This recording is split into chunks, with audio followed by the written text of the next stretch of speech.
तो आज हम जिस देश में गंगा बहती है मूवी को रिविजिट करेंगे, जिसमें लीड रोल में थे राज कपूर और बैजंती माला। तो मूवी की शुरुआत होती है और हम देखते हैं राजू को। राजू जो कि ढपली बजाकर अपना गुजारा किया करता था।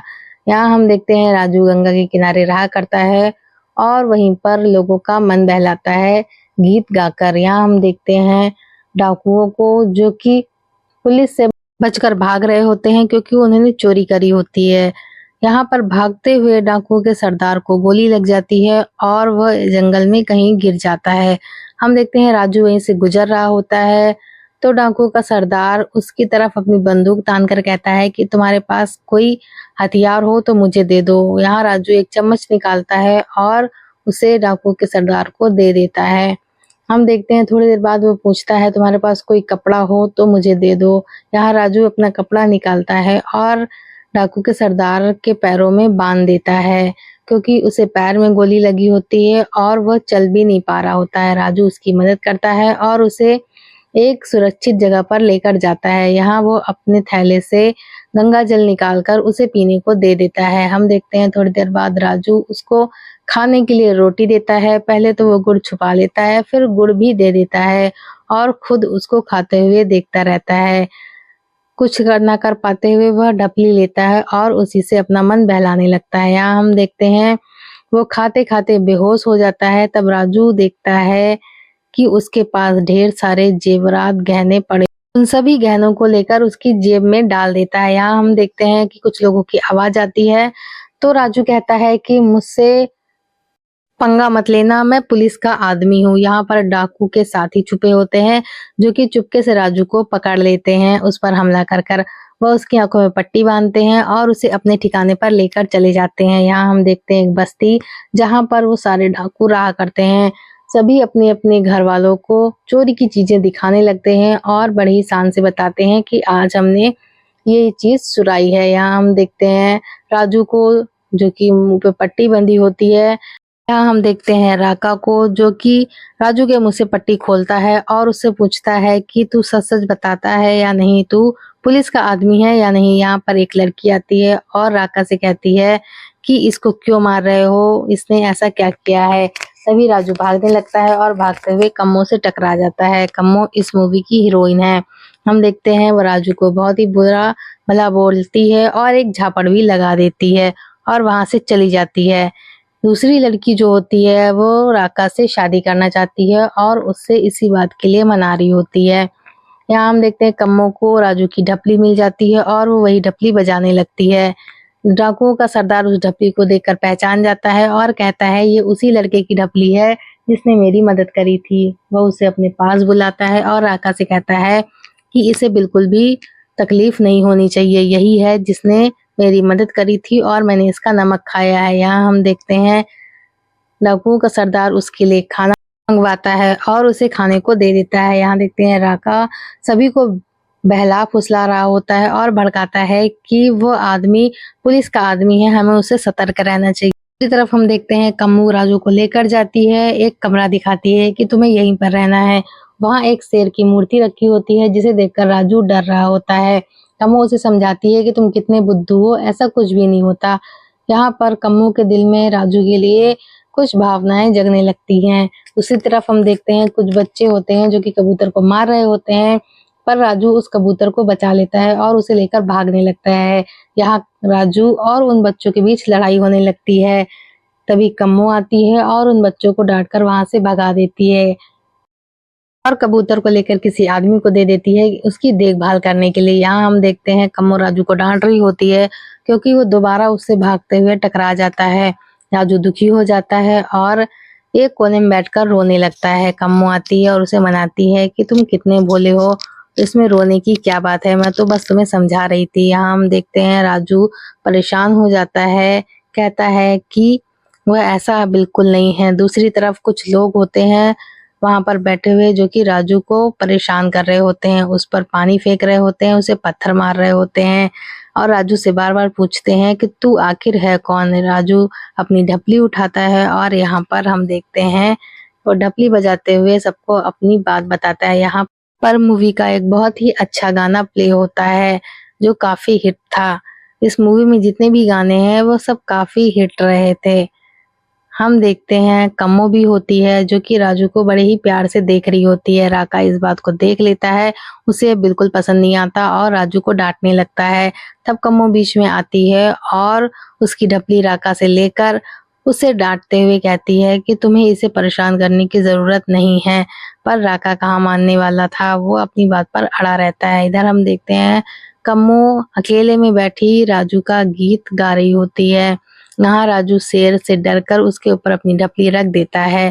दूसरी तरफ हम देखते हैं एक आदमी आता है और राजू को बाहर से देख रहा होता है कि वो सोया है या नहीं, वो सच में पुलिस का आदमी है या नहीं। दूसरी तरफ कम्मो तैयार होती है और जाकर राजू के पास पहुंच जाती है। उसे देख रही होती है, तभी राजू की नींद खुल जाती है।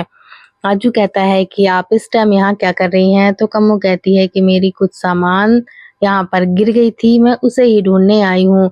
इधर कम्मो और राजू आपस में बात करने लगते हैं। राजू कहता है कि आपको कोई दिक्कत हो तो आप मुझे बता सकती हैं। कम्मो जब राजू को अपनी बात बताती है तो राजू का जवाब सुनकर वो हंसने लग जाती है। यहाँ हम देखते हैं राजू उससे कहता है, हमारी इस दुनिया में लोग सब कुछ बर्दाश्त कर लेते हैं लेकिन प्यार मोहब्बत की बातें बिल्कुल बर्दाश्त नहीं कर पाते। इसलिए अगर आपके दिल में ऐसा कुछ है तो आप भूल ही जाइए। यहाँ हम देखते हैं मूवी में एक सॉन्ग जो कि काफ़ी अच्छा था। हम कुछ देर बाद देखते हैं राजू को जो कि डाकुओं के कपड़े पहने होता है। यहाँ कम्मो आती है और उससे कहती है कि तुम बिल्कुल डाकू लग रहे हो। इस बात से राजू गुस्सा हो जाता है और कहता है कि डाकू बदमाश ही तो होते हैं, उनका काम ही होता है लोगों को परेशान करना, लूटना और लोगों को मारना। यहाँ कम्मो उसको समझाती है कि डाकू लोगों को परेशान नहीं करते बल्कि उनको बराबर करते हैं। राजू पूछता है ऐसे कैसे होता है? तो कम्मो बताती है कि अमीर लोगों से माल लेकर उनको गरीब लोगों में बांटना यही तो डाकुओं का काम होता है। डाकू सब लोगों को बराबर कर देते हैं और किसी में भेदभाव नहीं करते हैं। हम देखते हैं राजू उसकी बात को सच मान लेता है।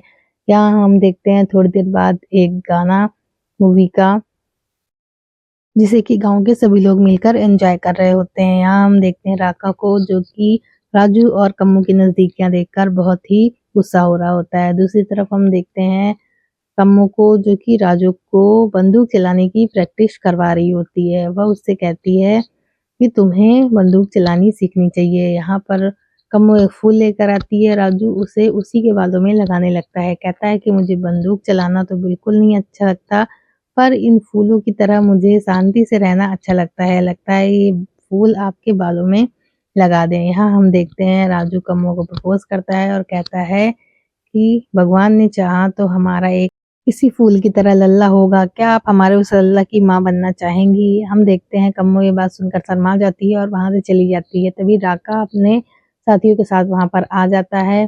कुछ देर बाद हम देखते हैं जमींदार के पास जाकर बताता है कि जमींदार की बेटी की शादी हो रही है, वहां पर 9 लाख का हार भी होगा, हमें वहां पर चोरी कर लेनी चाहिए। थोड़ी देर बाद हम देखते हैं कम्मो को जो कि एक नदी के किनारे बैठी होती है और कुछ सोच रही होती है। वहां उसकी सहेलियां आती हैं और उससे बातें करने लगती हैं। तभी राजू आता है और बीच में बोल देता है, वो सब वहां से चली जाती हैं और कम्मो से वो बात करने लगता है। कहता है कि शादी के बाद क्या होता है मुझे पता है, हलवा पूड़ी खाने को मिलता है और नाच गाना होता है, ढोल ताशे बजते हैं। यहाँ हम देखते हैं मूवी का एक गाना जहाँ पर लड़कियां राजू को चिढ़ा रही होती है, वहीं राका आ जाता है और ये गाना सुन लेता है और गुस्सा हो जाता है। थोड़ी देर बाद हम देखते हैं सरदार को जो कि वहां पर सबसे बातें कर रहा होता है। यहाँ राका कहता है कि हम राजू को अपने साथ लेकर जाएंगे। दूसरी तरफ हम देखते हैं बारात का सीन जहाँ पर दुल्हन तैयार हो रही होती है। यहाँ पर उसके गले में वो हार भी होता है। यहाँ राजू बारातियों के साथ मौज मस्ती करते हुए उस बारात में शामिल हो जाता है। यहाँ पर बाकी सारे डाकू भी रहते हैं जो कि बारात में आए होते हैं उस हार को लूटने और वहां पर चोरी डकैती करने। यहाँ राजू तो आराम से टहल रहा होता है, सबको देख रहा होता है, खाना पीना और दहेज की कितना दहेज दिया गया है, पर डाकुओं की नजर सिर्फ और सिर्फ लड़की के हार पर रहती है और वहां पर लूट करने की होती है। यहाँ पर राका गोली चलाता है और भगदड़ मच जाती है। जैसे जैसे लोग भागने लगते हैं का अपने काम को अंजाम देने लगता है और वहां पर चोरी डकैती करने लगता है। उसके साथी भी उसके साथ शामिल हो जाते हैं और सभी चीजों को चुराने लगते हैं। यहाँ हम देखते हैं राका एक बच्चे को गोली से मार देता है, जो राजू को बिल्कुल पसंद नहीं आता। राका जाता है और लड़की का हार छीनता है और उसके पति को भी मार देता है। कुछ देर बाद हम देखते हैं जब सारे डाकू चले जाते हैं तो सब कुछ शांत हो जाता है। राजू ये सब देखता रहता है कि किस तरह से यहाँ पर किसी बच्चे को नहीं छोड़ा गया है, तो ये लोग किसी को क्या छोड़ेंगे। वो पुलिस स्टेशन चला जाता है और कमिश्नर से बताने लगता है कि डाकुओं की अगली चोरी राजगढ़ में होने वाली है, वो वहां पर डाका डालने वाले हैं। आप उन सब से निपटने के लिए पहले से ही तैयारियां कर लीजिए। डाकू बहुत ही दुष्ट होते हैं, इन्होंने एक छोटे बच्चे तक को नहीं छोड़ा है। दूसरी तरफ हम देखते हैं राका अपने साथियों के साथ राजगढ़ जा रहा होता है, तो राजू बीच में पहुंचकर राका को भी रोकने लगता है। कहता है कि वहां पर मत जाओ, वहां पर पुलिस है, मैंने पुलिस को बता दिया है कि वहां पर डाकू आने वाले हैं। यहाँ हम देखते हैं राका एक आदमी को पहले भेजता है कि जाओ तुम चेक करके आओ कोई वहां है या नहीं। मना करता है राजू कि वहां पर नहीं जाना, वहां पर तुम मार दिए जाओगे, पर राका नहीं मानता और उसे भेज देता है। यहाँ पर वो आदमी मारा जाता है। यहाँ राजू को सब पकड़कर अपने साथ लेकर जाते हैं। राका कहता है मैं कहता था ये पुलिस का आदमी है, पर किसी ने मेरी बात नहीं मानी। यहाँ उस मरे हुए आदमी की बीवी आती है और राजू को कोसने लगती है। तब राजू कहता है कि मैंने मना किया था कि वहां उस आदमी को मत भेजो, ये राका खुद क्यों नहीं आगे चला गया और उस आदमी को भेज नहीं पुलिस के हाथों मरवा दिया है। यहाँ हम देखते हैं राका राजू को एक थप्पड़ लगा देता है, जिस बात से राजू गुस्सा हो जाता है और अपना सामान बांधकर वहां से जाने के लिए तैयार हो जाता है। दूसरी तरफ हम देखते हैं कम्मो को, जो कि राजू की ढपली लेकर और वही हार पहनकर पूरी तरह तैयार हो जाती है। राजू को दिखाने आती है कि देखो मैं दुल्हन बन गई हूँ। यहाँ राजू उस हार को देखकर गुस्सा हो जाता है और कहता है तुम दुल्हन नहीं बनी हो बल्कि विधवा बन गई हो। ये जो हार तुमने पहना हुआ है वो चोरी का है और उस लड़की के सुहाग को उजाड़ दिया गया था इस हार के लिए। हम देखते हैं राजू निकल रहा होता है, पीछे से उसको कम्मो बुला रही होती है कि मत जाओ, यहाँ बहुत सारी खाइयां हैं, तुम भटक जाओगे। लेकिन राजू नहीं मानता है। उधर ही राका उसको पकड़ने के लिए उसके पीछे पीछे जा रहा होता है। हम देखते हैं राजू वापस आता है कम्मो के पास। कम्मो ने शक्ति की कसम खा ली है होती है कि वो शादी करेगी तो राजू से ही करेगी। राका इस बात से गुस्सा हो जाता है। सरदार भी आता है, सरदार राका की बात नहीं सुनता है, तो राका गोली चला देता है और सरदार को मार देता है।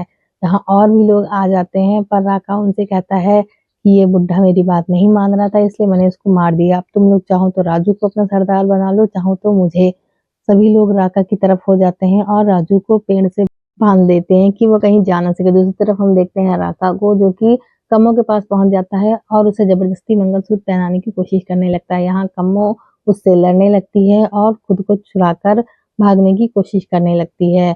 इधर कम्मो के पास वही चम्मच आ जाती है जो राजू हथियार के तौर पर सरदार को दिया था। कम्मो उसे मारकर पहुंच जाती है भौजी के पास। वो कहती है कि राका मेरे साथ जबरदस्ती करने की कोशिश कर रहा है, क्या आप मुझे बचा सकती हैं। यहाँ पर भौजी उसकी बात मानती है और कहती है कि चाहे कोई भी आए मैं तुझे जरूर बचाऊंगी। यहाँ पर वो राका को डांट कर भगा देती है और कम्मो से कहती है तुझे परेशान होने की जरूरत नहीं है, मैं तेरी मदद करूंगी।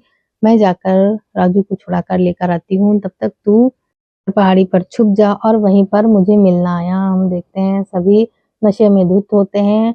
दूसरी तरफ राजू पेड़ से बंधा होता है, एक आदमी उसे जबरदस्ती दारू पिलाने की कोशिश कर रहा होता है। दूसरी तरफ भौजी आती है और राजू को छुड़ा लेकर उसी पहाड़ी पर पहुंच जाती है जहां कम्मो पहले से मौजूद होती है। यहाँ पर भौजी दोनों को मिला देती है और कहती है कि तुम लोग यहाँ वापस कभी मत आना। एक आदमी जाता है और राको को बताता है कि राजू वहां से भाग गया है, साथ में कम्मो का भी अता पता नहीं है। यहाँ हम देखते हैं राजू और कम्मो जिस घर में भी जाते हैं वहां लोग उसको शरण नहीं देते हैं और अपने घर से भगा देते हैं राका के डर से। दूसरी तरफ राका हर जगह आग लगाने लगता है और लोगों के साथ चोरी डकैती करने लगता है।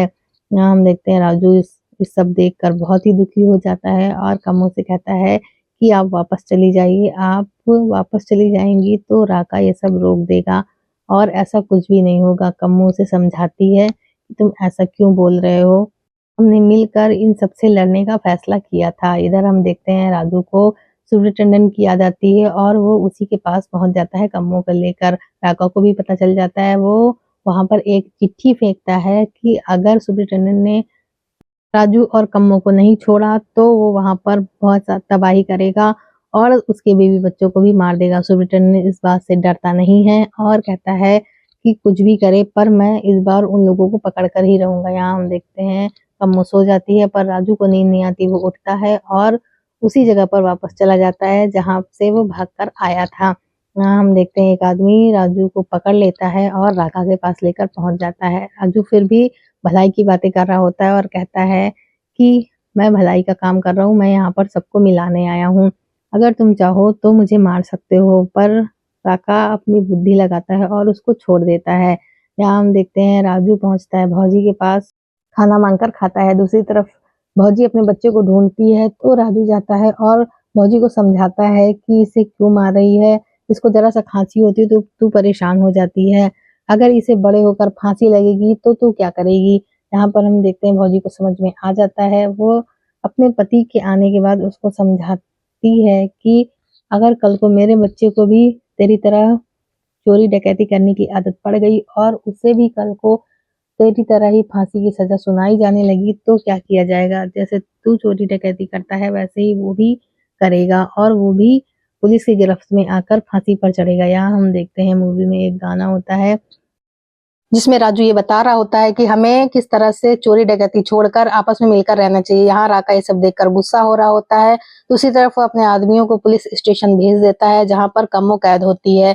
यहाँ पर डाकू पेड़ से ऊपर चढ़ने लगते हैं तभी पुलिस वाले उन्हें देख लेते हैं। सुपरिटेंडेंट को पता चल जाता है कि पुलिस स्टेशन में डाकू घुस आए हैं। यह देखकर सुपरिटेंडेंट उस डाकू को रुकने को बोलता है पर वो नहीं रुकता है। सुपरिटेंडेंट गोली चला देते हैं, गोली उसके पैर में लग जाती है जिससे पुलिस वाले उस डाकू को पकड़ लेते हैं। यह डाकू वही होता है जो भौजी का पति होता है। यहाँ हम देखते हैं कम्मो उसको देखकर चौंक जाती है। उस डाकू की जेब में एक खत मिलता है जिसे सुपरिटेंडेंट पढ़ता है। उसमें लिखा होता है कि अगर कम्मो नहीं आई तो राजू का गला काटकर तुम्हारे पास भेज दिया जाएगा। यहाँ हम देखते हैं कम्मो परेशान हो जाती है, सुपरिटेंडेंट से कहती है कि आप मुझे छोड़ दीजिए, मुझे राजू के पास जाना है, ये लोग उसे मार देंगे। दूसरी तरफ हम देखते हैं उस जगह पर जहाँ पर सभी डाकू रहते हैं वहां हम देखते हैं एक आदमी भागता हुआ आता है और राका को बताता है कि भैया को पकड़ लिया गया है। तभी भौजी आती है और कहती है कि तुम लोगों की वजह से आज मेरा पति पकड़ा गया है, मेरे बेटे का क्या होगा। राजू सबको समझाता है कि परेशान होने की जरूरत नहीं है, मैं हूँ, तुम सबको पुलिस वालों के सामने सरेंडर कर देना चाहिए। यहाँ पर भौजी कहती है कि आज मेरे बच्चे के साथ ऐसा ही हुआ है, कल को तुम सबके बच्चों के साथ भी ऐसा ही होगा, चल के पुलिस वालों के पास खुद को सरेंडर कर देना चाहिए। हम देखते हैं कि यहाँ सभी लोग धीरे धीरे करके राजू की बात मानने लगते हैं और खुद को पुलिस वालों के सामने सरेंडर करने को तैयार हो जाते हैं।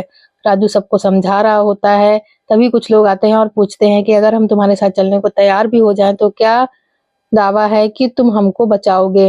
राजू सबसे माफी मांगता है और कहता है कि आपको मेरी बात पर विश्वास करना चाहिए, मैं सबको सुपरिटेंडेंट से कहकर सजा माफ करवा दूंगा। यहाँ राका किसी की बात नहीं मान रहा होता है तभी सब लोग बीच बचाव करने लगते हैं। इसी बीच भौजी को गोली लग जाती है, राका गोली चला देता है भौजी जिससे मर जाती है। यहाँ सभी लोग गुस्सा हो जाते हैं और राका को मारने की कोशिश करने लगते हैं पर राजू बीच में आकर राका को बचा लेता है। वह कहता है कि इसे मारने की जरूरत नहीं है। भौजी भी कहती है कि तूने मुझे मारकर मेरी रोटी का कर्ज अदा कर दिया। यहाँ हम देखते हैं राका को शर्म आ जाती है और वो चुपचाप खड़ा हो जाता है। यहाँ पर हम देखते हैं सुपरिटेंडेंट कम्मो को समझाता है कि अगर तुम मुझे उन लोगों का पता बता दो तो तुम्हारा राजू बच सकता है। यहाँ हम देखते पहले तो कम्मो मना कर रही होती है कि अगर मैंने ऐसा कर दिया तो राजू मुझे माफ नहीं करेगा, वो कहेगा कि तुमने कितने लोगों का कत्ल करवा दिया। राजू के कहने पर सभी लोग सरेंडर करने को तैयार हो जाते हैं और अपना अपना सामान बांधकर चलने को तैयार रहते हैं। उधर दूसरी तरफ कम्मो के बताए स्थान पर पहुंचने के लिए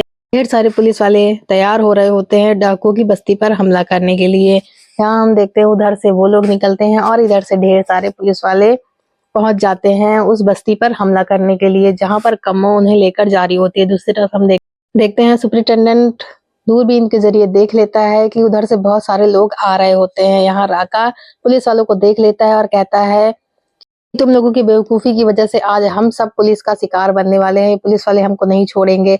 इधर सुपरिटेंडेंट अनाउंस करता है कि हमारी तरफ से कोई गोली नहीं चलाई जाएगी, तुम लोग गोली मत चलाना, अगर ऐसा हुआ तो बहुत सारे बच्चे और निर्दोष औरतें मारी जाएंगी। यहाँ हम देखते हैं राका किसी की बात नहीं मानता और सभी को बंदूक उठाकर लड़ाई करने के लिए तैयार कर लेता है। इधर सभी लोग अपनी अपनी बंदूक उठाते हैं और लड़ाई करने के लिए तैयार हो जाते हैं। हम देखते हैं राजू मना कर रहा होता है राका से कि ऐसा मत करो पर राका नहीं मानता। उधर से पुलिस वाले भी बंदूक लेकर तैयार हो जाते हैं लड़ाई करने के लिए। इधर कम्मो ये सब देख रही होती है, उधर से राजू भी ये सब देख रहा होता है। राजू की कुछ समझ में नहीं आता कि इस लड़ाई को कैसे रोके। तभी वो एक उपाय करता है और सभी बच्चे और औरतों को लेकर दोनों के बीच में आ जाता है। इधर से पुलिस वाले होते हैं, उधर से डाकू बीच में खड़ा हो जाता है और डाकुओं से कहता है कि अब गोली चलाओ। इधर तुम्हारे बीवी और बच्चे हैं। यहाँ औरतें भी राजू का साथ देने लगती हैं और डाकुओं से कहती हैं कि अपने अपने बच्चों और बीवियों पर गोली चलाना है तो चलाओ, हम नहीं हटेंगे। यहाँ राजू समझाता है कि अगर ये लड़ाई हुई तो बहुत सारी औरतें मारी जाएंगी। यहाँ पर सभी आदमियों का दिमाग ठिकाने आ जाता है और वो सभी अपनी अपनी बंदूकें फेंकने लगते हैं। उधर सुपरिटेंडेंट ये देखकर बहुत ही आश्चर्य में पड़ जाता है कि बगैर लड़ाई के कैसे कोई लड़ाई सुलझ सकती है। यहाँ पर हम देखते हैं राका को वो भी मान जाता है और अपनी बंदूक नीचे कर लेता है क्योंकि कम्मो बीच में आ जाती है। इधर सभी पुलिस वाले राका को पकड़ लेते हैं।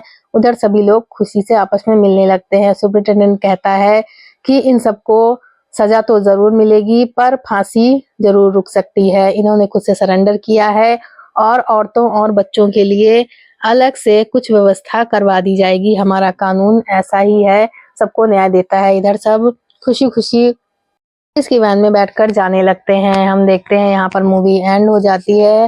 राजू और कम्मो आपस में मिल जाते हैं। उस भौजी का बच्चा भी उनके साथ होता है। आपको मूवी एक्सप्लेनेशन कैसे लगी जरूर बताइए।